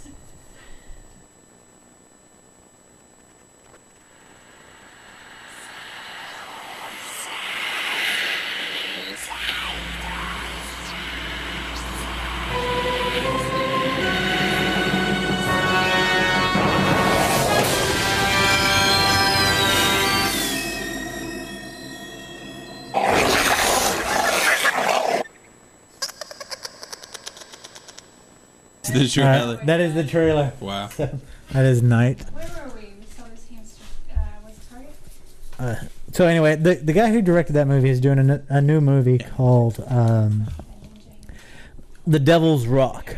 And it's about two Kiwi commandos sent to Germany Okay. to destroy Germans' gun replacements to distract Hitler's forces from... but anyway, so they go in and want to destroy these gun placements, and they find out that the Nazi occult is a plot to unleash demonic forces to help win the war. It's called The Devil's Rock. Which is funny because, you saw the quality of Night of the Hell Hamsters. Well, the special effects group, WETA, W-E-T-A, the people who did the special effects of Avatar, is doing the special effects of the new movie. Huh? They are doing the special effects. What did I say? Is. I'm texting me. They is doing... Corrected grammar is punishable by death in Texas. They is doing it. It's like sitting on a man's 10-gallon hat. I could kill you for that. That's happened. I know it has. But you weren't allowed to kill her because she was a woman. I know. My wife sat on my cowboy hat. Otherwise, I would have shot her in the gut and watched her bled out. If we were in Texas, I could do it and get away with it because it would be legal. Mm-hmm. Because you can kill your wife if she's found with another man because it's a crime of passion. But if you kill both of them, it's premeditated, so you can't get off. Anyway, so if you want to do this, you just go to Texas. No. Find yourself a stick that's no bigger than your wrist. No, I don't. I think there's some law like that I can't remember what state it was. It was like you were allowed to beat your wife. I think it was here. I think it was here in Virginia. If you used a stick that wasn't any wider than like your two fingers, and you beat her on the courthouse steps on Sunday or something like that. Yeah, they're closed on Sunday. Yeah, I know. There's not gonna be any cops there to do anything. I don't know. You also weren't allowed to sell eggs on a bridge here on Sunday, which is weird. What does that mean? I don't know. Eggs on a bridge. Yeah. What? That's weird. Yeah. Anyway, so special effects being done by WETA. Yep. Weta. That's also the people that there's a big production house outside of DC. They do like whenever you watch Lonely Planet or Globe Trekker, it always is done by WETA. But they're from yeah, I mean there's something different, but same initials. Isn't that from the public PBS or something? Yeah. Yeah. I don't know. We're losing it. Anyway, next week on Zombie Popcorn, we have a very, very, very special. Oh wait, I want to see what Bonnie Jane says, that you cannot tie an alligator to a parking meter in Louisiana without paying the fee. Well, that makes sense. It's still taking up space. But it's not in the parking spot if it's on the sidewalk. Yeah, but no one's going to want to park in that spot. There's an alligator tied next to it. So you're essentially losing income for that parking spot. I guess so. Yeah. So, not very shocking, Bonnie. Come on. Hell, that's just common sense. What's wrong with you? You're lucky we ain't at the courthouse steps. Wait, Bonnie sent us a link called dumblaws.com. Yeah, I've been there. Oh, well, we're gonna cool. go there now. Yeah. Because we're running out of topics. Are we? No. Never. Not on this show. Let's see what we got on dumblaws.com. Big government, small brains, dumb laws. Let's see what we got. Pick a state. Any state. Virginia. You want to do Virginia? Okay, let's go to Virginia. Bam. Let's see what. Oh, I hate Paul. There we go. So in Virginia, let's see what we got. Not only is it illegal to have sex with the lights on, one may not have sex in any position other than missionary. Yep. Sweet. We are never in trouble. We are. Just you and your wife are not. Oh.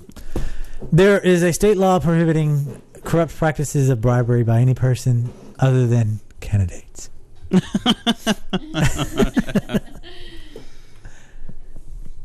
He may not engage in business on Sundays with the exception of almost every industry. Okay. What? If one is not married, it is illegal for him to have sexual relations. What about for her? I don't know. You may not have oral or anal sex. It says, why does this law exist? Let's find out. Because of the sin involved. Full text of the law is 18.2-361, crimes against nature. A. That's what it says. It starts off as if somebody You ruined the earth by having anal sex. What? It says it starts off with animal cruelty. Yeah, it really does. Animal cruelty is. Well, I don't know. Well, I guess it depends on what you're having oral sex with. Yeah, maybe if you're doing it to an animal. Yeah. No, this is for because it goes into your daughter and your sister. Hold on. About anal sex with your sister. Daughter or granddaughter, son or grandson, brothers or sister, father or mother shall be guilty of a class 5 felony. However, if a parent or grandparent commits such act with a child or grandchild, and such child or grandchild is at least 13 but less than 18 years of age at the time of the offense, such parent or grandparent shall be guilty of a class 3 felony. And this act that they're speaking of is doing any act by the anus or by which the mouth of his daughter or blah, blah, blah. Anyway, so I guess it is a class 3 less. So I got a 5-year window where I mean, Bonnie says, anyone hear banjos? It's messed up. Citizens must honk their horn while passing other cars. Okay, we'll remember that. Yeah. Children cannot go trick-or-treating on Halloween. What? That's what it says. Wow. You know, and it is illegal to tickle women. Motherfucker.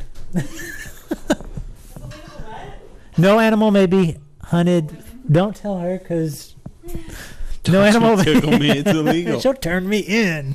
No. That would be an awesome call. 911. What's your emergency? No animal may be hunted for on Sunday, with the exceptions of raccoons, which may be hunted until 2 a.m.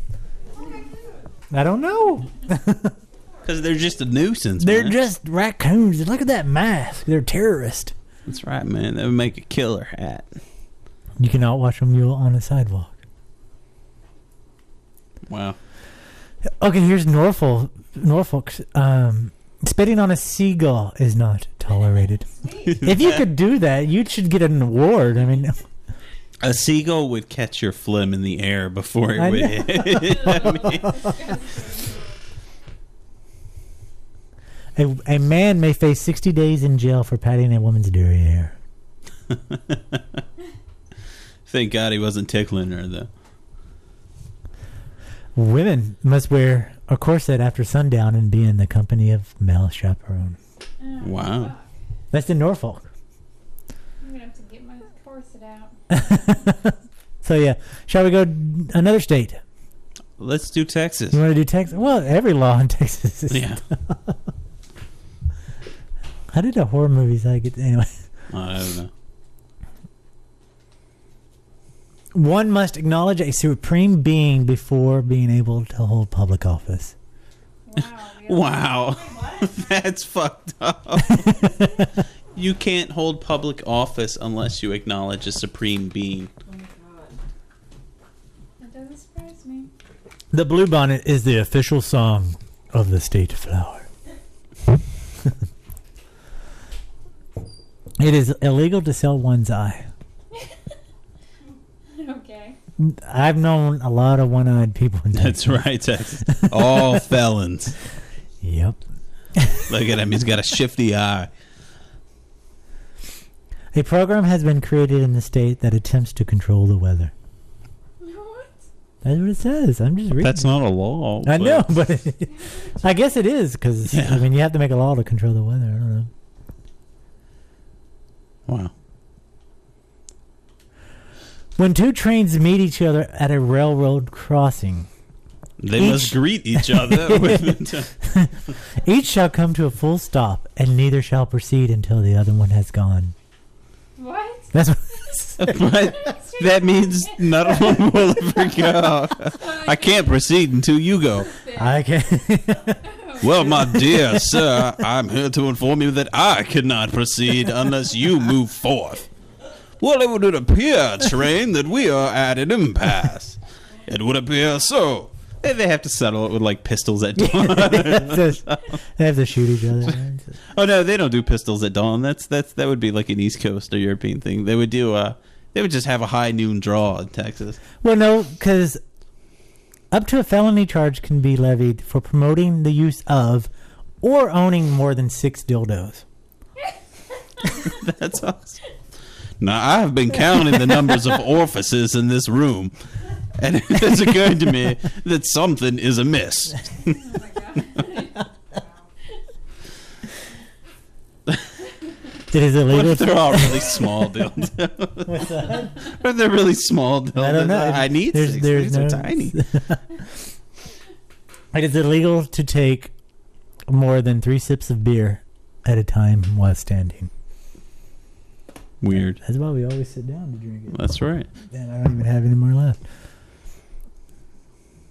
It is illegal to shoot for one to shoot a buffalo from a second story of a hotel.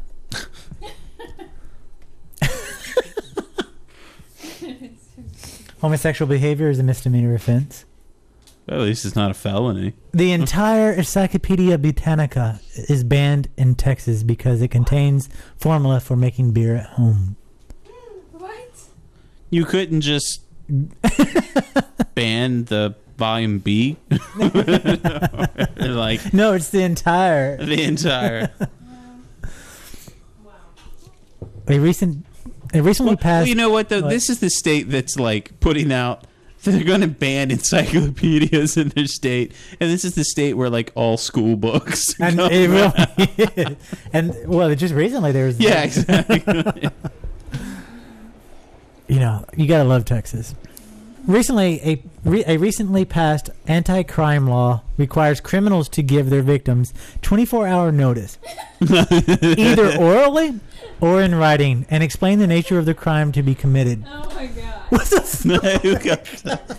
Wow, that is seriously the most fucked up state. Criminals have to tell the person they're going to commit the crime on in advance. 24 hours in advance. Well, you know, I'm sorry, but 24 hours from now is going to be Sunday, and you know you can't commit a crime else. Oh, man, I didn't even think about that. It's a good thing I gave this to you in advance, or else I would have been arrested for committing a crime on Sunday as well as... Well, hell, that was really only 22 hours you gave it to me. So I wonder. That would definitely cut down on crime. Yeah. I wonder if there's ever been an incident where a cop said, we're going to just throw the book at him, and they pull out that law or something and say, well, you didn't give notice about this crime. I'm sure there have been cases. I think that's what they're for. Yeah. Just, you know. Just to add more to Yeah. it. Even if it's like 1 week. I don't know. But crazy. Thanks for sharing with us that website, Bonnie Jane. Thank you. Wow. Next Saturday on Zombie Popcorn Radio, we have another book review, and we have another artist, book writer, author. Book writer. I don't even know what I'm saying anymore. He's a wordsmith of sorts. He puts sentences together. Silver-tongued devil. We ain't gonna talk to him on a Sunday. That's for sure. No way. Shit. Anyway, you want to take this segment? Yeah, like we didn't know that encyclopedias had been banned in Texas. I grew up in Texas. Come on, man. A person who puts, as Bonnie Jane says, a person who puts pencil on a paper and make words. Yeah. We're going to have this person on the show. Go ahead, take it away, Paul. We're having Drew, what's that last name, man? Let's Stepik. Dude, this is all like, never mind the Bullock's cutout punk rock lettering, so it's kind of hard to read. Yeah, so we're having Drew Stepik, the author of Knuckle Supper. Knuckle Supper. Bum, bum, bum. And let's read what Knuckle Supper is about. When the LA heroin-addicted vampire and gang leader named RJ reluctantly takes a 12-year-old prostitute called Bait. That's an awesome name. Bait, humanity is introduced into his otherwise lifeless existence. An unforgiving, vicious, and realist... So it's about a heroin. Apparently that gangster. shit is catching on, man. I can't read that. I can't do it. It's like I'm tongue twisted. Shit. So what Paul's trying to say is the book is about a heroin-addicted gangster vampire. And a 12-year-old prostitute. Hell yeah. No, but it's actually... They go on a road trip, and hilarity and self-discovery ensue. No, but we're gonna have more than just him on the show. Apparently, we're gonna have a whole gang. It's gonna be a wild show. A whole gang. A whole gang. We're gonna have MS-13 on the show. We're gonna have. I probably even shouldn't joke. MS-13. You did not hear that. We. MSG. He meant MSG. No affiliation with you. No, MSG. No, but next week is going to be a great show because we have that going on. And keep an eye on Zombie Popcorn because we will have more details about next week's show and their little review about the book. And I want to thank... what am I talking about? Oh, yeah. Jesse Petersen for coming on the show. Great. Everybody I can't believe we have authors on our show. I know, isn't it great? That's Me neither. Anyway, because it's just I mean, maybe like pop-up book creators. No, it's like the old saying, not that we support it, but we hear people say, if you want to make yourself look pretty, hang around with ugly people. So these people who write these books come on our show and say, look how smart I am. Yeah. No. So, yeah. We're losing it. We're losing it.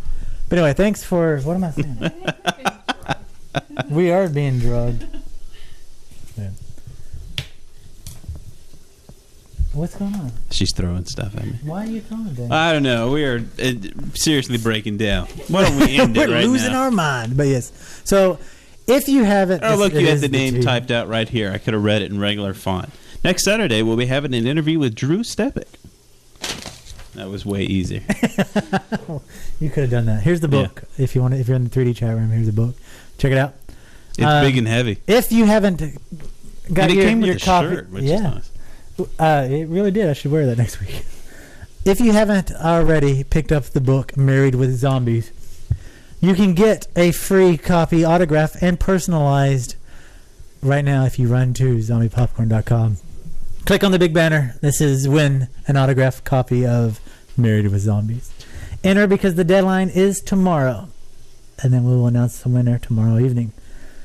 And you'll get a personalized autographed book. So, before we close, you were talking about a moment with your solitary tear when reading the book, and it made me think about like those movies that you watch that always kind of almost bring that to you, you know, and you try not to show your wife or your, you know, whoever you're having an affair with that you're crying. That would be me. Yeah. So, what are there any movies like that? Like every time you see this one spot, you're like, "Oh God, not this part again." The never-ending story. Yeah, which part? I don't know. Which part? I can't. Horse is gonna die. Atreyu. No, I don't. Let me think of why. Do you have one in mind? Yeah. What is it? An American Tale. Really? Yeah, the one with Fievel Mouskowitz when his dad's calling his name and his dad's like voice cracks when he says Fievel, and he's like, I'm like getting misty just thinking about it. Like, that's awful, man. Part of that movie is so sad.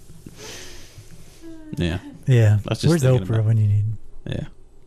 It is the tea, Bonnie. it's coming out. But yeah, no, I can't think of a movie that. Maybe it's Uncle Buck. You sure? You get all happy when he goes in and he's like, and here's a quarter.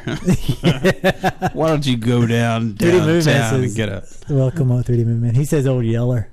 Oh man. Yeah. You know what's really messed up about Old Yeller is they have a dog food named Old Yeller. It's know. Like the giant bags. And every time I walk by it, I'm like, I would not buy that for my dog. You'll get rabies. Yeah. And I'm gonna have to put him down. You thought where the red fern grows was sad. Old Yeller is like a million times worse. There's a movie, Plague Dogs, that pulls a tear from me. Yeah. That pulls a tear from me every time I watch it. It's just because you love animals and shit. I love animals and shit. Yeah. Really? I think that's illegal in Virginia. At least, yeah. Yeah, I don't know. I am chaperoning these animals, so please do not arrest them. Interesting. Your dog must have a corset. Yeah. How'd you know? But anyway. So we're approaching 9 o'clock. So please go enter the contest. You have 1 day left. Tomorrow's the deadline. Get your free personalized autograph book of Married with Zombies. Also, while you're on the website, zombiepopcorn.com, head over to the Zombie Popcorn merch banner and pre-order the new Zombie Popcorn t-shirt. They are in order. They're on there at the printers right now. And they're super soft. And if you pre-order it, you'll get it for $5 off of the normal price. So pre-order now, get it for $5 off. Because once I get them in my possession, the price will jump up. So we're gonna jack that shit up. This shit ain't free, son. But yeah, they really are comfortable shirts. They are very, very, very comfortable. I feel like my nipples are against satin and cream. I mean, it's amazing. And that brings a tear to my eye. It does. And next week, join us because we have more entertaining stuff and more contests, I'm sure, and more free stuff. So, thank you for tuning in to Zombie Popcorn Radio. We're going to leave you with If Uncle Buck Was a Horror Movie. Nice. Here's the trailer. Thank you for listening and watching Zombie Popcorn Radio. Have a great night. Good night.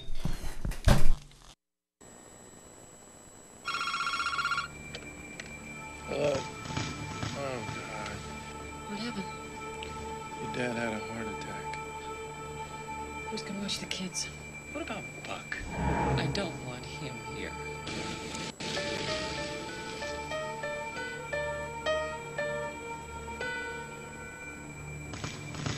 Next Why don't you hire a murderer to watch the house?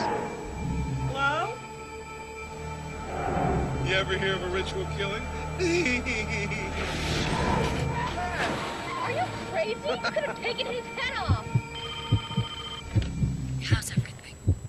Good. You sure? No, everything is fine here.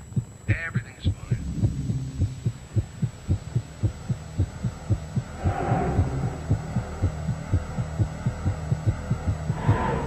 He's a little out there, but he's responsible and he's